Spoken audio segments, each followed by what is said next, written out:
अस्सलाम वालेकुम गाइस, आज हम मौजूद है एडिमो कंसल्टेंट में और हमारे साथ है सर हसन आमिशी। तो सबसे पहले तो हम इनका बहुत सा शुक्रिया अदा करना चाहेंगे कि उन्होंने हमारे स्टूडेंट्स के लिए और हमारे लिए अपने कीमती वक्त में से इतना टाइम निकाला। अस्सलाम वालेकुम सर, कैसे हैं आप? जी वालेकुम सलाम। ठीक, शुक्र अल्लाह का। आप सुनाएं। जी शुक्र अल्हम्दुलिल्लाह, करम मालिका मैं बिल्कुल ठीक। सर आप सुनाएं, बहुत शुक्रिया आपका कि आपने अपने कितने कीमती टाइम में से हमारे लिए भी टाइम निकाला। जी जी, स्टूडेंट्स की डेडलाइंस हैं जनवरी डे की, तो बस सुबह शाम बस काम ही काम 24/7। जी सर, बहुत शुक्रिया आपका।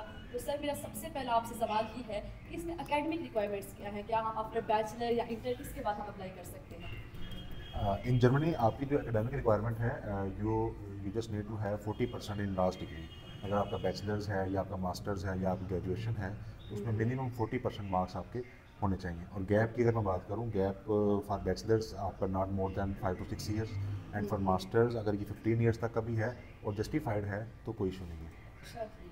तो सर इसके लिए कोई language test, specific language test करना पड़ता है या कोई भी कर सकते हैं हम? बहुत सी यूनिवर्सिटीज़ एमओआई भी एक्सेप्ट करती हैं और एमओआई पे एडमिशन लेटर भी मिल जाता है, but for embassy I never recommend MOI. I will suggest you कि आप पीटी करें, आइल्स करें, ड्यूलिंगो करें या टोफेल करें। ओके, तो सर क्या लैंग्वेज टेस्ट के बगैर भी हमारा एडमिशन हो सकता है जर्मनी में? मैंने पहले बताया आपको, लैंग्वेज टेस्ट के बगैर एडमिशन लेटर हो जाएगा, बट फॉर एम्बेसी थोड़ा सा ट्रिकी हो जाता है, तो मैं सजेस्ट नहीं करूँगा कि ऑन एमओआई आप अप्लाई करें जर्मनी का। तो अगर आप आइल्स करते हैं 6.0 रिक्वायर्ड है आपको ओवरऑल। अगर आप पीटी करते हैं 52 ओवरऑल रिक्वायर्ड है। टोफल करते हैं तो 76 रिक्वायर्ड है। ड्यूलिंगो करते हैं तो 110 रिक्वायर्ड है आपको। ठीक हो गया।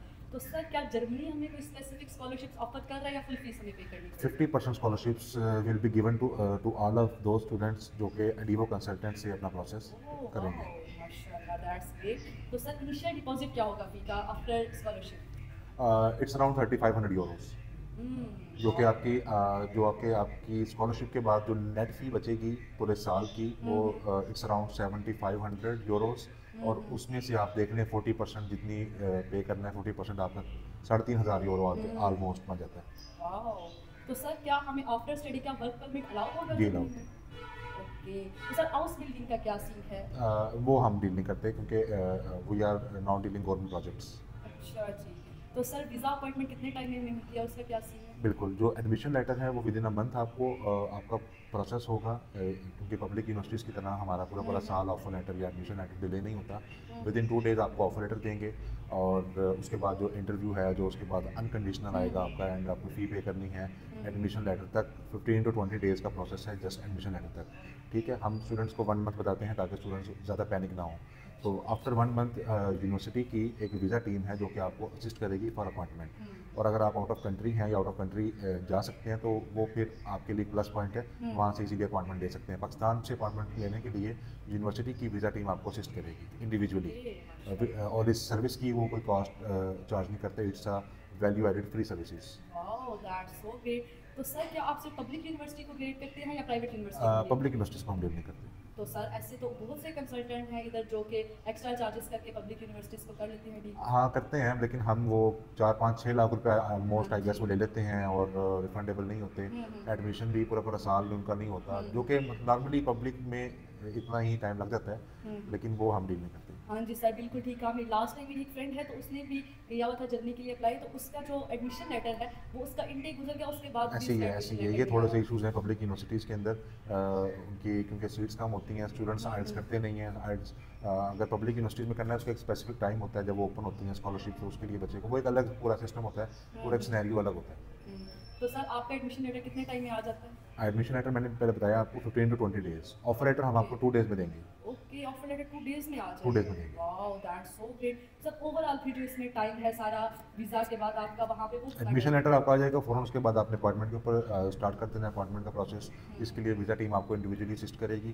तो ऑलमोस्ट अगर मैं कहूँ तो इसी, क्योंकि 6 इंटेक्स हैं, तो अगर अनफॉर्चुनेटली कोई आपका इंटेक मिस हो भी जाए तो नेक्स्ट इंटेक में डेफर होकर इजीली आप अपॉइंटमेंट ले सकते हैं। तो ये इजी, पब्लिक यूनिवर्सिटी में इंटेक एक होता है तो फिर वो इशू होता है।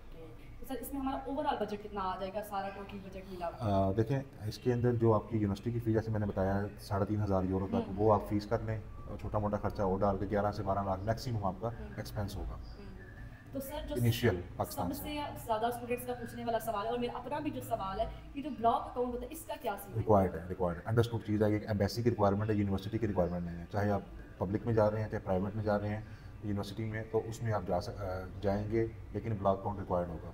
स्पॉन्सर अगर आप कोई अक्सर स्टूडेंट ने सवाल किया हाँ मुझसे जी कि सर, स्पॉन्सर अगर हम ऐड कर लें तो स्पॉन्सर हमें दे तो वो नहीं है, block account required. Block account के बगैर कोई ऑप्शन नहीं है हमारे पास नहीं नहीं, वो मेरी रिक्वायरमेंट नहीं है, आपकी रिक्वायरमेंट नहीं है, वो हम्म, जर्मन एम्बेसी की रिक्वायरमेंट है ना, वो काउंसलेट की रिक्वायरमेंट है। ओके और सर। वो रिफंडेबल होता है, वो आपके पैसे सिक्योरिटी डिपॉजिट होता है और इट्स रिफंडेबल। अगर कोई नॉमिनल से बैंक के अपने रिफंड के चार्जेस होंगे 200-300 यूरो मैक्सिमम होंगे या 100-200 यूरो होंगे, वो उसके अलावा टोटली रिफंडेबल है। अच्छा जी। तो सर ये जो हमें डिग्री मिलेगी जर्मनी जाके, ये कोई स्पेशल डिग्री मिलेगी या ऐसे जैसे दूसरी डिग्रीज होती हैं? इसका बहुत इंटरेस्टिंग आपने क्वेश्चन किया है। ये डिग्री आपको डुअल डिग्री मिलेगी, अमेरिकन यूनिवर्सिटी आपको डिग्री दे रही है, मीनवाइल सेम टाइम पे आपको ब्रिटिश डिग्री अवार्ड की जाएगी। और इस डिग्री की जो कह लें कि एक्रीडिएशन है वो यूनिटार से है, United Nations institute of training and research. ठीक है, यूनिटार आपको डिग्री दे रहा है और आपकी डिग्री में स्टैंप होगी यूनिटार की। जो लोग समझते हैं यूनिटार का उनको आइडिया है। Yes, sir, और इसकी कॉन्वोकेशन भी यूनाइटेड नेशंस में स्विट्जरलैंड में होगी। अच्छा जी, माशाल्लाह, दैट्स सो ग्रेट। तो सर लास्ट पे एक और भी क्वेश्चन था मेरा कि सर जो डॉक्यूमेंट्स हैं वो हमें कहाँ से टेस्टिंग करवानी पड़ेंगी? It's so common question. आपने अगर आप इंटरमीडिएट के स्टूडेंट हैं और आप जाना चाह रहे हैं फॉर बैचलर्स, तो क्योंकि 13 ईयर्स ऑफ एजुकेशन की रिक्वायरमेंट नहीं होती इन यूनिवर्सिटीज़ के अंदर, वो जस्ट पब्लिक यूनिवर्सिटी में होती है, तो इंटरमीडिएट वाला अच्छा, बच्चा भी अच्छा। 40% के साथ अप्लाई कर सकता है। और डॉक्यूमेंट्स की जहाँ तक बात है तो बोर्ड से करवाने हैं, IBCC से करवाने हैं, और लास्ट डिग्री यानी कि इंटरमीडिएट को अपना आपने मोफा से करवाना है। अगर आप की बैचलर्स है, मास्टर्स है, तो मीन वाइल सेम इसी तरह HEC है, मोफा। ठीक है। तो सर ये एक दफ़ा बात रिपीट कर दीजिए कि 13 ईयर ऑफ एजुकेशन है या 12 ईयर ऑफ एजुकेशन है? आपको एडमिशन के लिए इंटरमीडिएट यानी कि जो 12 ईयर्स ऑफ एजुकेशन है वो रिक्वायर्ड है। अच्छा जी, ठीक हो गया। तो सर लास्ट पे एक जो क्वेश्चन है वो आप कॉमन स्टूडेंट्स कर देते हैं कि क्या मैट्रिक के बाद भी कोई सीन है यहाँ पे अप्लाई करने का नो या नो, नहीं है? मैट्रिक के बाद। मैट्रिक इंस्टाग्राम पेज मौजूद है, टिकटॉक के ऊपर हमारा चैनल मौजूद है, व्हाट्सएप कॉन्टैक्ट नंबर भी मैं मेंशन कर देता हूँ इस वीडियो के साथ। तो आप मुझसे रब्ता कर सकते हैं अगर आपने विज़िट करना है। तो we are located at 22 locations in Pakistan, but for now I am contacting you from Edivo consultants Mandi बॉल्दिंग ब्रांच।